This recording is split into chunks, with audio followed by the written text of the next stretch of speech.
All right, hello everybody, and welcome to this week's lesson.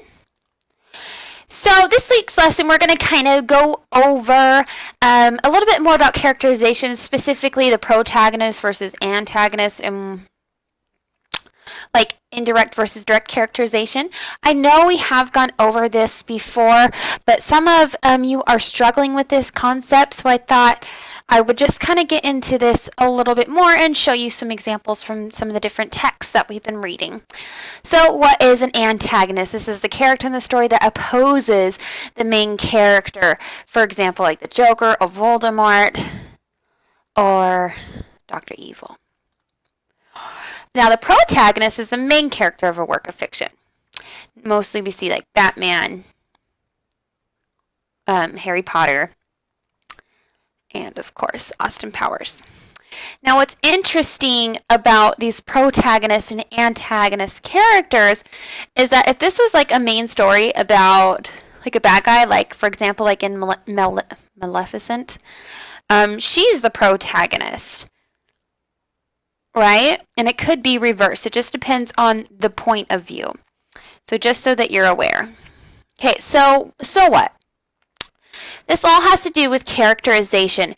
We need to know this so that we can describe a character and know who they are. We need to be able to understand them. When we do this, we can relate to them and to the storyline better. That's what it's all about. Okay? Because if we don't understand and we can't relate to them, or we can't really just like dig in deep to the story, we're not going to understand it or the meaning behind it. So this is like the basic foundations of what you need to grow on to understand all stories. So how do we get to know these characters? We get to know these characters through direct and indirect characterization. So direct characterization is where the character is talked about directly. It's kind of like a duh statement. So here's an example. Raheem is often distracted, but one thing he stays focused on is girls. Okay, this is direct because we are talking about the character directly. Okay, we know he's a little bit girl crazy because it says so. Now here's an example from Animal Farm. Boxer was an enormous beast, nearly 18 hands high and as strong as any two ordinary horses put together.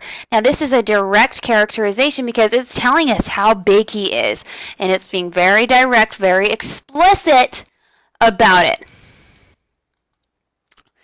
Now on the flip side is indirect characterization. This is where the author reveals information about the character without saying it explicitly. This is done in 5 different ways: through looks, speech, relationships, actions, and thoughts. And I know I've done a couple of video lessons on this before, so if you have any questions, please go watch those for a little bit more in depth. But just so you know that this is done very indirectly. We're going to have to dig a little bit deeper for this, okay? So this is more of a show, don't tell type of deal. Now here's an indirect characterization example from the Master Herald. Willie, turning away. I'm not talking to you no more. Sam, relenting. Sorry, Willie.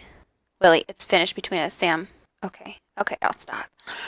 Now, if we were to see this play, like in person, and we can tell these by these stage directions right here, he's turning away. It's his body language, right? It's the way his actions are being. So we know that he is not really happy with Sam, and Sam is recoiling. He's relenting, so he's kind of cowering away. And so by this, we can understand this person a little bit more. So maybe Sam is, or Willie's a little bit more aggressive, and Sam's more of a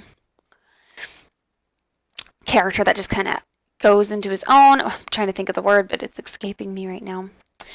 But you kind of see what I mean, and there's 2 different examples from the text.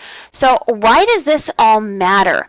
We need to be able to understand the characters to really separate them or group them, and then understand them so we can relate to them. And I know it's bad to kind of like drop these characters into categories, but we need to group them. We need to kind of separate them in our minds so that we can understand them, kind of compartmentalize them, if you will.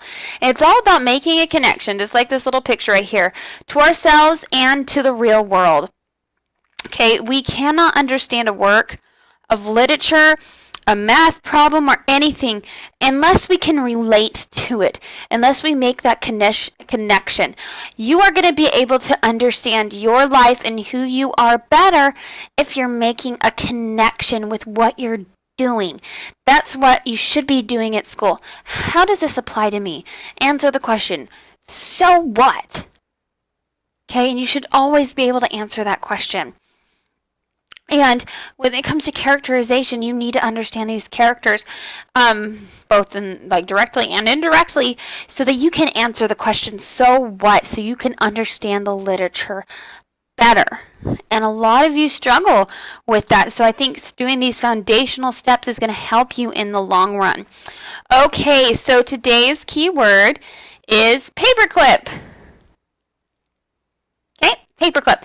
I'm available on Thursday from 1:15 to 2:15 p.m. Mountain Standard Time. If you need me, call me, email me, comment on the video.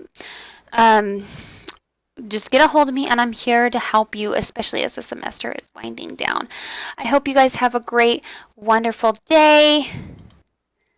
And yeah, talk to you soon.